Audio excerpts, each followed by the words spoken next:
The Supreme Court's decision Friday not to block enforcement of a Texas law banning most abortions while the law is being challenged was met with outrage from reproductive rights activists. Provisions in the law would allow private citizens to personally sue abortion clinics and anyone who helped in assisting to get the procedure. The decision was not only a blow to reproductive rights, but it could help provide a blueprint for states to nullify federally recognized rights. In response, California Governor Gavin Newsom pledged to apply Texas's strategy to gun rights. Governor Newsom has issued a directive to his staff and state legislators to work on a law that would allow private citizens to file suit against anyone manufacturing, selling, or distributing assault-style weapons. Taking a page from Texas state lawmakers' playbook, Newsom's law would reward citizens up to $10,000 per suit in addition to court costs and lawyers' fees against any violators in the state of California. In a statement, Governor Newsom said, quote, "If states can now shield their laws from review by federal courts that compare assault weapons to Swiss Army knives, then California will use that authority to protect people's lives." Governor Newsom's directive is a byproduct of a June decision by a federal court to overturn a decades-long ban on the manufacturing and distribution of assault weapons that a federal judge deemed unconstitutional. Newsom's directive also serves as a test to what legal experts warn would be copycat laws explicitly designed to nullify rights previously protected by the Constitution. Joining us to discuss Governor Newsom's approach to gun rights legislation and if the Supreme Court's decision has created a gray area for states to nullify constitutional rights is Associate Professor for History at Ohio State University, Hasan Kwame Jeffries. Professor Jeffries, so this tit for tat thing is interesting, right? So if the conservative state gets away with doing this, a liberal state could get away with doing something that they want. But isn't this tit for tat also dangerous because you could create an America that was a patchwork of civil rights? Well, that's what we have had because of the nature of federalism, a patchwork of civil rights. And we have looked to, certainly after 1865, we've looked to the Supreme Court, the federal judiciary, but ultimately the Supreme Court to sort of bring everything in line.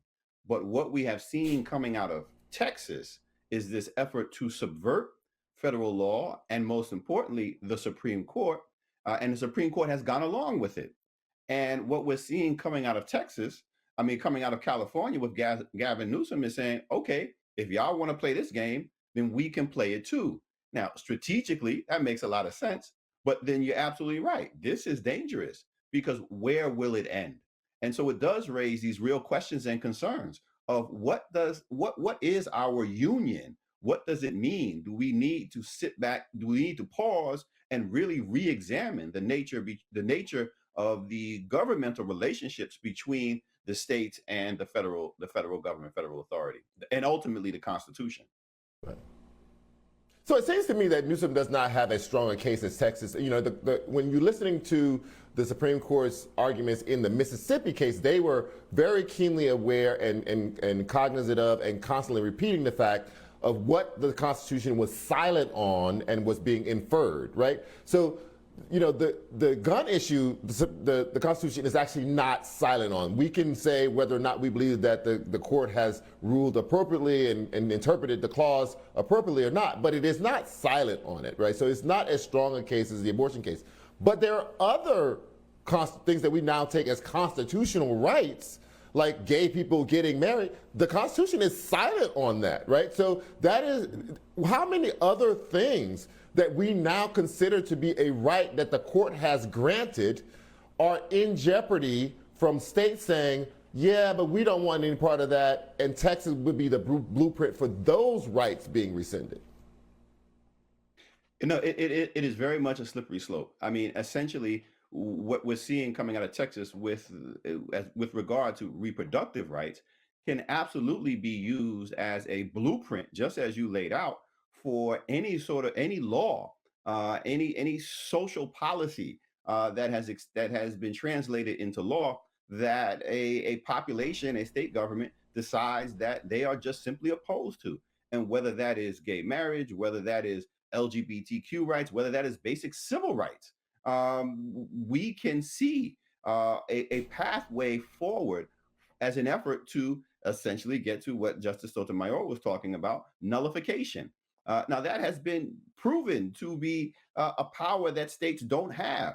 But if the Supreme Court itself is unwilling to stand up and say, wait a minute, you cannot do this, this is objectively going against the Constitution, then we are really in trouble. And it does become sort of the Wild West, and any state could essentially go against what is established constitutional law and established federal law.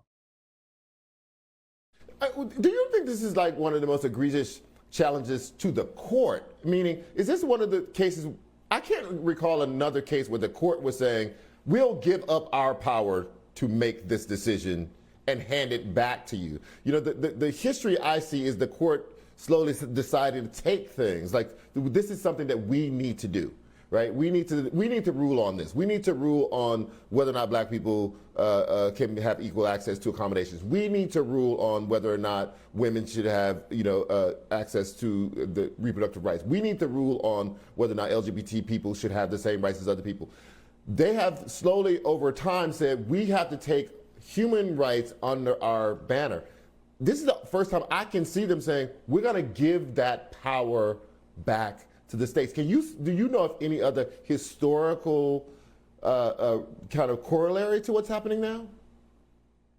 Well, it's very recent, and this is, I think, what we're looking at now is something that is going to become sort of the hallmark or core characteristic of the Roberts Court, because not only have we seen it in the Texas case, but we just saw it again under the Roberts Court with gerrymandering, right? With the question of coming to the courts and saying, coming out cases out of Wisconsin and Ohio was working its way up to the court saying, when we see political gerrymandering that is obviously designed to disenfranchise certain segments of the electorate, the court was like, y'all figure it out, right? Like just toss it back to state. That's what state courts and state legislatures are for. So we have been seeing this growing pattern of the Supreme Court abdicating its responsibility to say, wait a minute, there are certain standards, there are certain constitutional standards that we must abide by, that you must abide by as states, and we have to be involved. That's not an activist judiciary.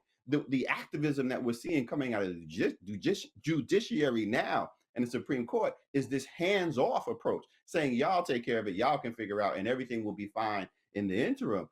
No, the whole point of having this court is to say, wait a minute, you have overstepped your bounds and we have to step in to correct. We have to be the governors on this legislation. And the Roberts Court apparently, is like, we're good. Y'all figure it out.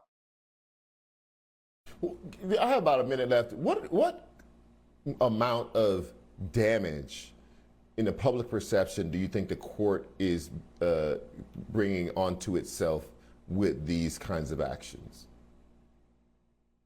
Well, it's not good, right? And I think the dissent that Justice Sotomayor gave is really telling, because we have, for the longest time, been hearing this rhetoric about the politicization of the court. And it really wasn't so, right? It was just conservatives who were griping about decisions they didn't like coming out of a liberal-leaning court. But now we actually do have that. We do have people who are on the court now and who are clearly they're looking, if not to score political points, who are there committed to a particular political bent, a political ideology. And if that overturns established precedent, then they are totally fine with that. And that is obvious to the public. And if you lose faith in the courts, and you've already lost faith for many in the executive branch and in Congress, then what do you have left? And so it does go back to this, what you've been writing about and talking about, this question of, are we in danger of a civil war? Are we in danger of democracy collapsing? And we certainly are moving in that direction when you lose faith in these core governmental institutions. Hasan Kwame Jeffries, thank you so much for joining us as always.